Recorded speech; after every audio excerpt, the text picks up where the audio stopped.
Amis des alimentations, bonjour.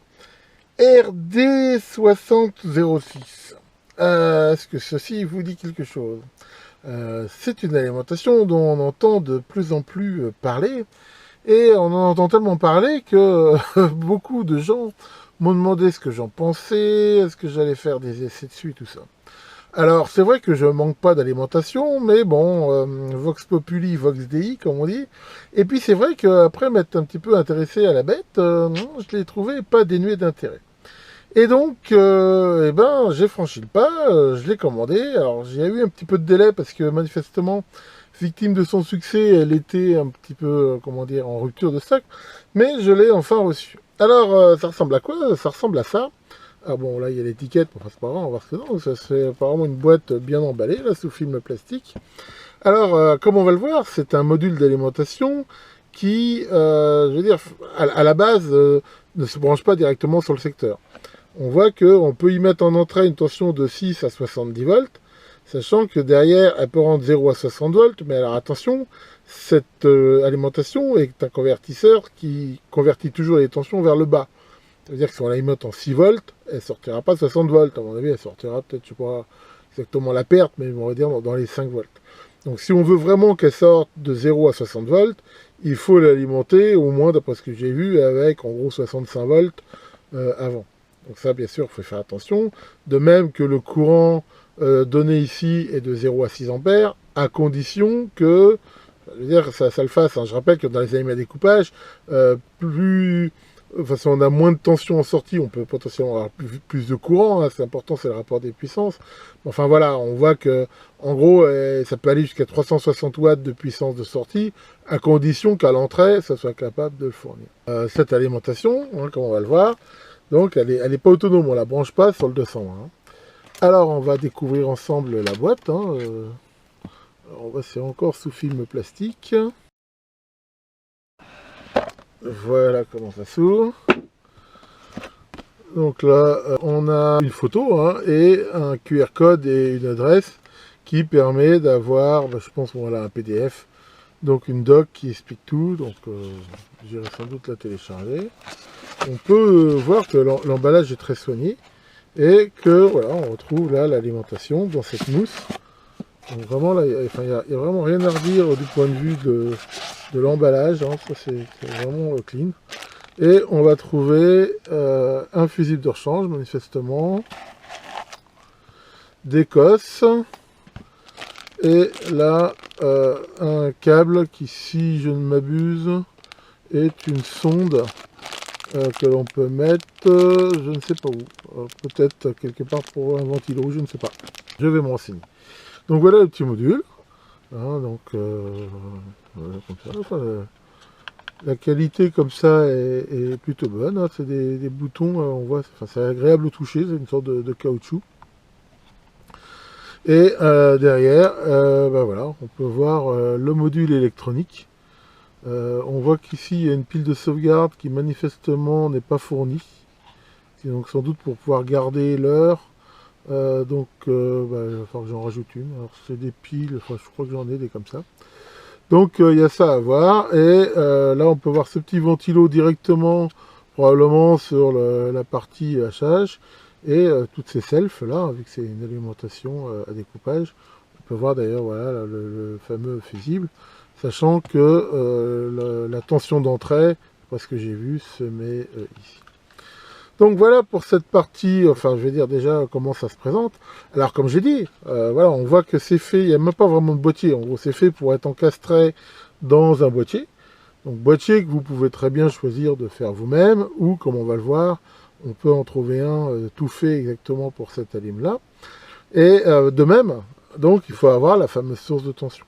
Alors cette source de tension, ça peut être n'importe quoi, rien ne vous interdit de brancher ça sur une alim 12 volts, mais encore une fois, si vous la branchez sur une batterie de 12 volts par exemple, ou une alim, eh ben, vous n'aurez sans doute en sortie, vous ne pourrez pas aller au-delà, je pense, de 10-11 volts. Mais pourquoi pas, si ça vous suffit.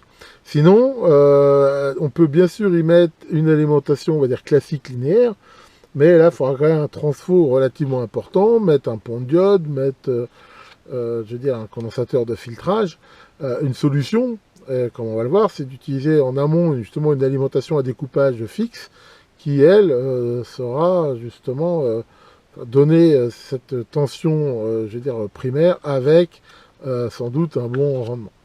Alors c'est justement ce que j'ai décidé de faire. Et donc j'ai trouvé aussi sur Banggood justement une alimentation qui est l'alimentation qui n'est pas spécifiquement faite pour cette alimentation, mais qui conseille pour aller avec. Alors on va regarder ça. Et ça, en fait, ça ressemble énormément à des alimentations que je vous ai déjà montrées. Hein. J'avais utilisé ça pour mon petit système là, de chauffage par induction. Alors là, on voit qu'elle a un petit peu souffert du trajet, manifestement. Bon, c'est, je pense, pas grave. Il semblerait que c'est que de la tôle un peu tordue. Et donc, cette alimentation-là, elle peut donner, a priori, d'après ce que j'ai compris, jusqu'à 60... voilà, 60 volts, 6,6 ampères, sachant que il y a un ajustement de la tension, et cet ajustement permet, d'après ce que j'ai compris, d'aller la mettre à peu près à 65 volts, ce qui correspond bien à ce qu'il faut mettre dans la lime, à ce qu'il conseille, pour pouvoir aller justement à 60 volts. On voit qu'elle peut fournir 16,6 ampères, donc c'est plutôt bon. Je dirais presque, enfin, ça sera bien quand on sera en sortie à 60 volts. Il ne faut pas oublier que dans une émette à découpage, si je sors 6 ampères sous 30 volts, elle consommera enfin un petit peu plus avec les pertes, mais dans les 3 ampères. Donc je dirais presque, je ne dirais pas qu'elle est surdimensionnée cette alim, mais presque. Mais de toute façon, elle prend quand même moins de place que de prendre un transfo. Il ne faut pas oublier que généralement tout ce qui va être alim, transfo, pont, condensateur, ça génère moins de parasites, c'est sûr, mais ça prend quand même beaucoup plus de place. Donc ça, c'est quand même, voilà, on voit qu'elle est quand même blindée. Alors attention, ils disent bien que il faut faire attention que ce soit bien sur 230 volts, ce qui a l'air d'être le cas. Donc voilà pour cette alim. Et donc, comme je l'ai dit, l'idée c'était de... J'ai pas envie, moi, de m'embêter à faire un boîtier, et ils vendent un boîtier spécifique. Alors là, je sais pas si on voit, là, j'essaie de... Enfin voilà, je vais l'ouvrir. Hein. C'est une très grosse boîte en mousse, qui sans doute le protège bien. Donc je vais encore une fois enlever le film plastique. Hein. Vraiment, je découvre ça en live. À l'intérieur, on a ce boîtier qui contient tous les accessoires pour pouvoir monter l'alimentation. Et là encore, je veux dire, enfin honnêtement, chapeau pour l'emballage. Parce qu'on voit que c'est bien emballé dans cette boîte en polystyrène avec... je veux dire cette bulle là que je vais enlever et on va regarder ça de plus près. Donc voilà ce boîtier hein, qui est un très beau boîtier en tôle. Hein, on peut voir ici avec des ouïes d'aération, un cadre qui bien sûr va pile poil pour pouvoir clipser directement l'alimentation dedans.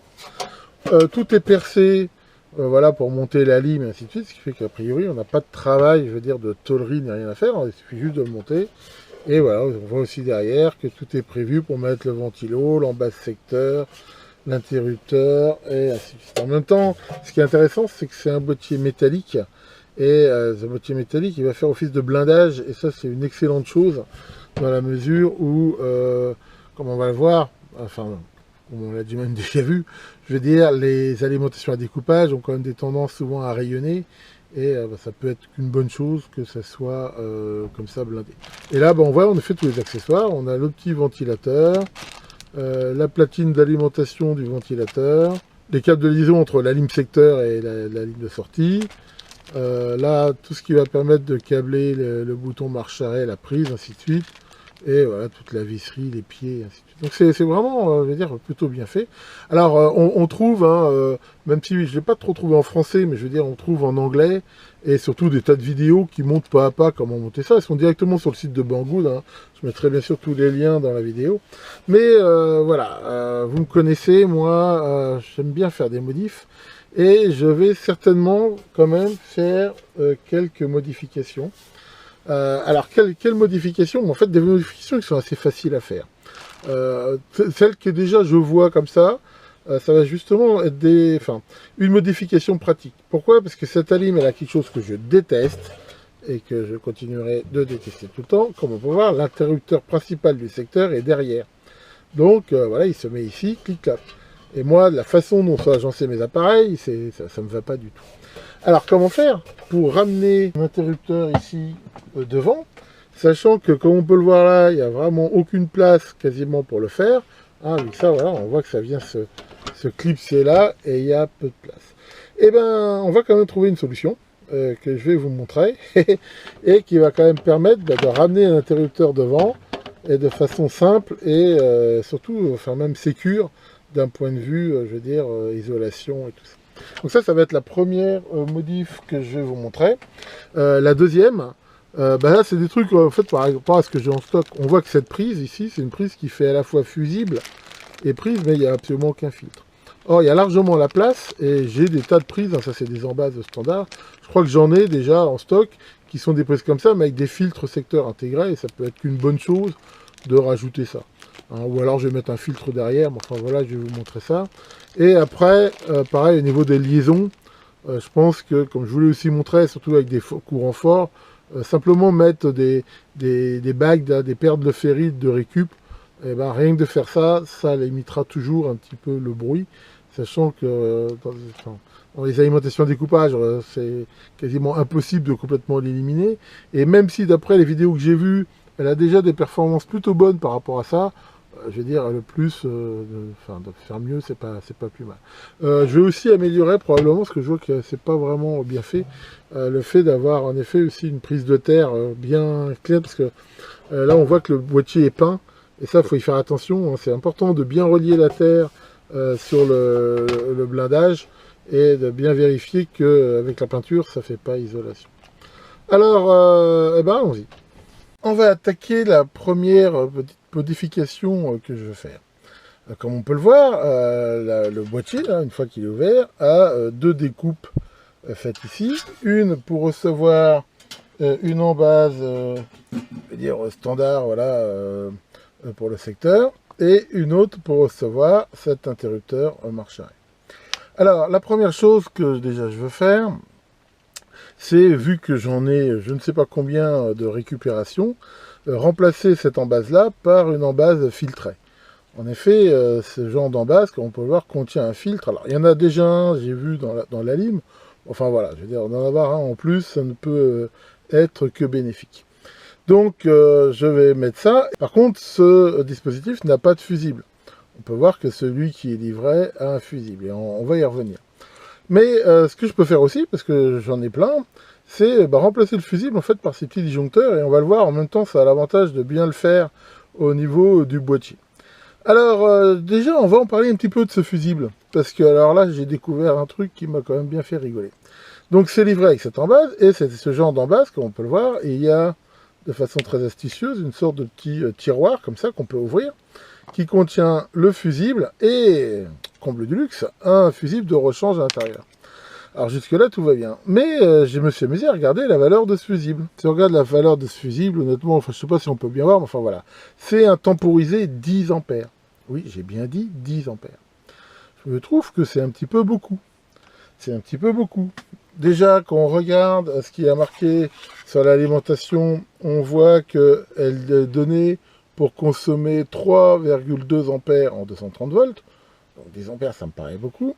Mais en même temps, ce qui est en même temps aussi bizarre, c'est que, enfin bon, je ne vais pas enlever le capot là, mais on le voit même là par transparence, cette alimentation contient à l'intérieur déjà un petit fusible.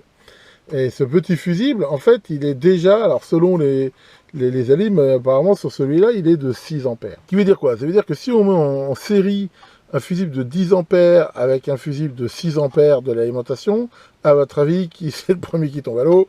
Enfin, je veux dire, le premier qui mourra en cas de problème, eh ben, c'est celui de la lime.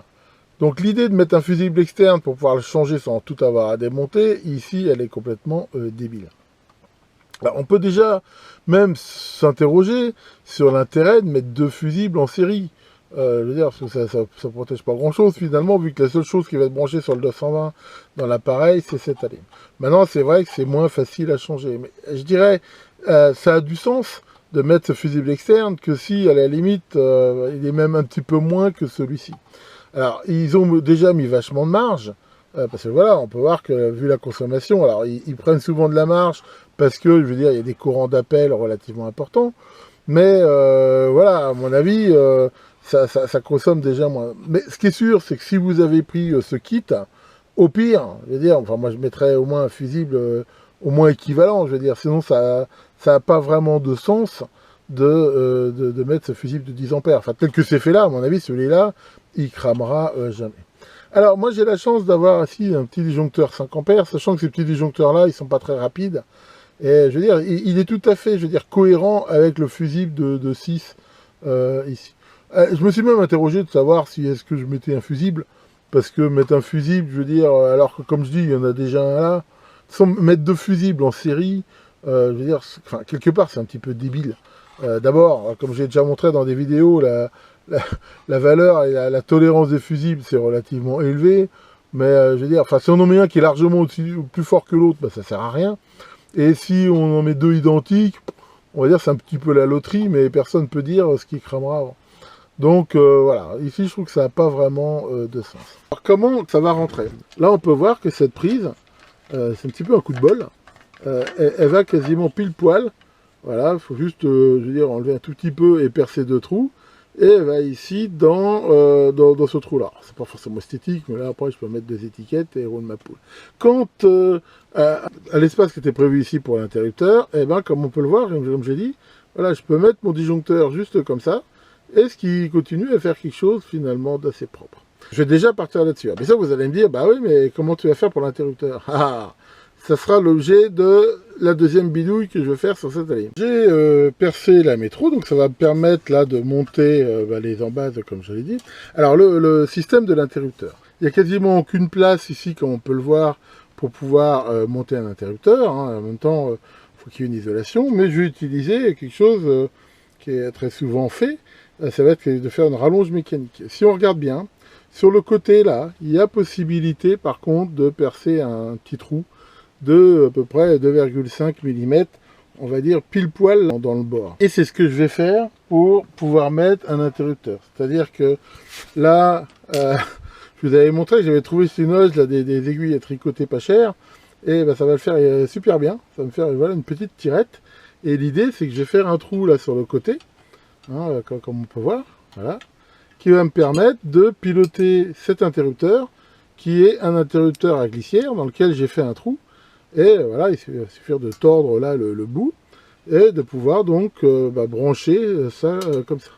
Donc j'ai repercé là un trou, parce qu'il y a ces trous là qui doivent servir pour d'autres alimes qui ne sont pas utilisés. Donc je vais pouvoir mettre ces deux entretoises pour tenir là mon interrupteur et pouvoir le câbler. Alors je vais aussi en profiter parce que comme on peut voir, ce boîtier à la base il est complètement peint. Et c'est toujours important quand on a ce genre de choses. Le boîtier, comme j'ai dit, il a un rôle de blindage et aussi de sécurité, donc il doit être bien relié électriquement à la terre. Donc là, on peut voir, j'ai gratté un petit peu la peinture là des deux côtés, et je vais profiter là de ma tige là pour mettre des cosses dessus et faire à cet endroit-là le point commun sur lequel je vais relier toutes les terres, ce qui sera vraiment une meilleure chose du point de vue, on va dire, rayonnement, blindage.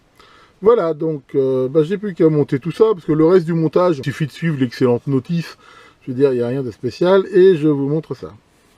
Bon, et j'ai bien avancé, donc j'ai fixé, comme je l'ai dit ici, l'interrupteur, hein, qui va servir donc avec la tirette à pouvoir mettre en route ou arrêter l'alimentation. J'ai ici donc fait le point commun de toutes les terres, que j'ai bien sûr bien relié au boîtier là, enfin j'ai gratté un petit peu la peinture et j'ai fait donc le câblage. Donc j'ai monté le ventilateur exactement comme ils disent, hein, le petit support. Et alors par contre voilà, ce que j'ai rajouté aussi, hein, partout où j'ai pu, hein, vu qu'en plus j'en ai plein, c'est ferrite.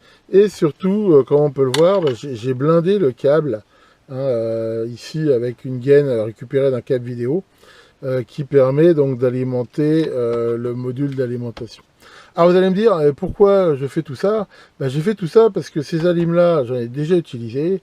Elles ont beau avoir des filtrages, comme je l'ai souvent montré dans mes vidéos, elles ont quand même tendance à avoir quand même des pics assez importants. Et là, faut pas oublier que potentiellement, il va quand même y avoir du courant qui passe là-dedans. Donc courant fort et je veux dire haute fréquence et surtout avec des fronts raides, et j'en ai marre moi d'avoir des alimes là qui sont des vrais systèmes de rayonnement. C'est pour ça que j'ai vraiment essayé de soigner un petit peu ça en espérant, enfin c'est pareil de toute façon, c'est un ensemble on va dire un petit peu de mesures, de bonnes pratiques qui peuvent justement diminuer un petit peu ça. Hein, Et donc voilà, là on peut voir, donc j'ai mis ces ferrites, j'ai blindé le fil. Et alors ce que j'ai fait aussi, justement, c'est comme on peut le voir, hein, donc toutes mes terres sont reliées ici. Alors, je rappelle qu'il ne faut pas croire que l'alimentation elle est flottante. Le moins de la lime, lui, il n'est pas à la terre. D'ailleurs, ils n'ont pas fourni, d'ailleurs, comme ça se fait des fois, de sorties, je veux dire, reliées à la terre. Bon non, c'est pas forcément utile. Mais là, l'idée, c'est quand même que ça reste, je veux dire, le boîtier, de toute façon, soit relié. Il fait aussi, bien sûr, que si jamais, à un moment donné, il y a un problème, n'importe quoi, de toute façon, comme le boîtier est relié à la terre, au pire, ça fait tout sauter, mais ça ne me tuera pas. Et donc, ouais, voilà, ce que je disais aussi, c'est qu'on peut voir, là, j'ai mis un petit tenon, et j'ai mis aussi cette tresse, là, je ne sais pas si on voit bien, que j'ai soudé par points, là, en grattant aussi la peinture. Hein, parce que c'est encore une fois, voilà, on voit que le boîtier il est peint, ça fait pas des super contacts. Là au moins je suis sûr que le haut du capot est aussi bien relié. Alors qu'est-ce qu'il reste à faire maintenant? Bah, on va déjà pouvoir essayer la lime et surtout la régler pour 65 volts. Hein, cette lime normalement sa tension nominale c'est 60 volts, mais on voit ici il y a un petit réglage et ils indiquent que si on veut vraiment pouvoir avoir 60 volts en sortie de la lime finale, ici, il faut régler à 65 volts. Alors, allons-y pour le premier branchement. Faut espérer que je ne me suis pas trompé. Enfin, j'ai tout vérifié. Donc là, c'est branché. Attention, toc. Et alors, déjà, on peut voir que le ventilo derrière se met en route et s'arrête. Ce qui est normal, dans la mesure où c'est pareil. Le petit contrôleur ici fait que il va commencer à se mettre en route que si la température dans le boîtier est supérieure à une valeur qui a dû être réglée. Je veux dire, je crois voir le quelque part, c'était 40 degrés. Et donc là, on va pouvoir régler la tension. Alors pour ça, c'est très facile. On va prendre un voltmètre et tourner le réglage pour avoir les 65 volts. Alors on va voir jusqu'où on peut aller. Alors là, on va filmer, je vais filmer, voilà. Donc je vais utiliser là mon multimètre en mode voltmètre. Et allons-y gaiement pour mesurer la tension. Donc là, on peut voir que j'ai 61 volts. Et alors, jusqu'où ça monte? On voit que ça peut monter jusqu'à 65,6 et ça descend jusqu'à 52. Donc là, bah voilà, on va être quasiment à fond, enfin, c'est pas gênant. De toute façon, encore une fois, le réglage de cette tension-là, c'est pas besoin d'être super précis, dans la mesure où, voilà, enfin, on va dire, entre 65 volts, c'est largement bon. Encore une fois, la précision de la tension de sortie se fait par le module d'alimentation. Il suffit, c'est pas besoin, 65,2, ça le fait très bien. Avant de monter l'alimentation, donc j'ai bien pensé à mettre la pile dans le logement qui est ici. Hein, c'est important parce que sinon, bon, enfin, je pense que ça gardera pas les réglages et surtout pas l'heure. Et alors, moi j'ai l'habitude toujours de protéger mes alimentations. Après, j'avais pas là, sous la main de TVS de la bonne tension. Donc j'en ai mis 2 en série. Et j'ai mis aussi dessus, là, ces diodes, c'est des diodes ultra rapides en inverse. Qui tient jusqu'à 200 volts, je crois. Et qui va aussi quand même permettre là de protéger la lime hein, quand on teste des bobinages, des trucs comme ça. Voilà, ça veut dire, voilà, ça coûte vraiment rien. Et d'un mesure, en plus, on a facilement accès aux bornes. Je pense que ça valait le coup de le faire. Mais bon, eh ben, ça y est, c'est quasi terminé. Donc, comme on peut le voir, voilà, j'ai mis là mon système. Et ça fait vraiment quelque chose de super propre. Comme ça, en face avant, là. Il suffit de tirer ou pousser selon qu'on veut le mettre en route. Et c'est vraiment, je veux dire, très, très facile. Et enfin pour moi ça me convient beaucoup mieux parce que encore une fois moi les trucs derrière ça me plaît pas du tout. Donc bah, je dirais là ça me paraît vraiment bien et ma foi je suis assez content du résultat. Ça fait quelque chose d'assez propre. Alors j'ai rajouté aussi cette sonde là. Alors, ils mettent un fil vachement long avec. Alors je sais pas trop où le mettre. Pour l'instant je l'ai mis un petit peu là, voilà, à la sortie du ventilo. Ça me donnera une idée si ça chauffe un peu de la température à cet endroit-là, mais voilà, c'est pas forcément très clair. Parce que si on regarde bien, il y a 3 ventilos dans ce truc-là. Il y a le ventilo de cette allume-là, il y a celui-là, il y a l'autre. Tout ça qui se déclenche à des températures un peu différentes. Bon, enfin bon. Donc voilà pour ça. Donc ce qui me reste maintenant, bah, c'est de mettre bien sûr le capot. les étiquettes sirop de rigueur et on va pouvoir tester ça. Et ben voilà, c'est terminé. Donc j'ai mis derrière, comme on peut le voir ici, donc des étiquettes qui en même temps cachaient un petit peu la misère des prises.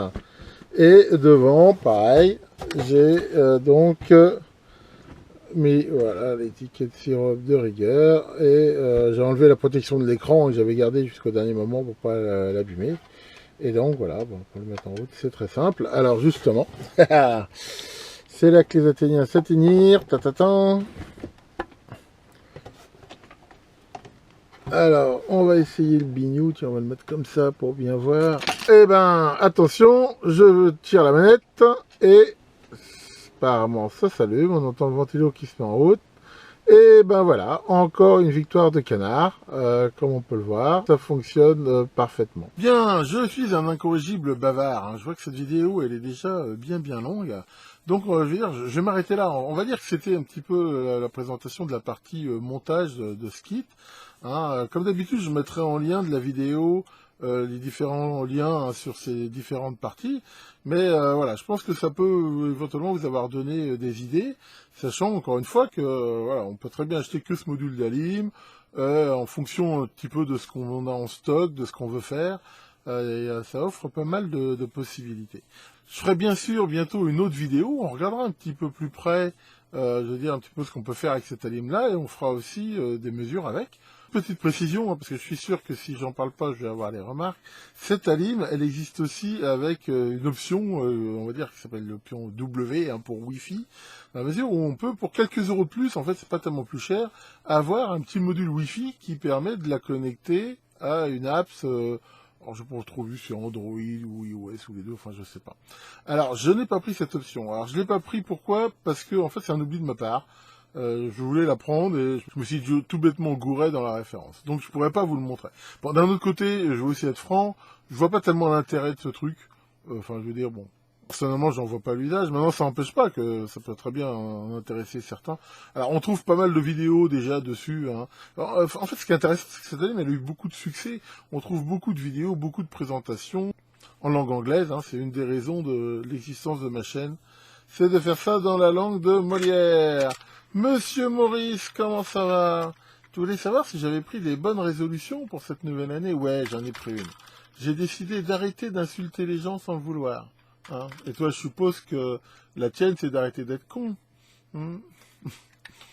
Cherchez l'erreur. Bon allez, là-dessus, que le grand Wat dieu des alimentations, vous donne plein de puissance et à très bientôt pour de nouvelles vidéos.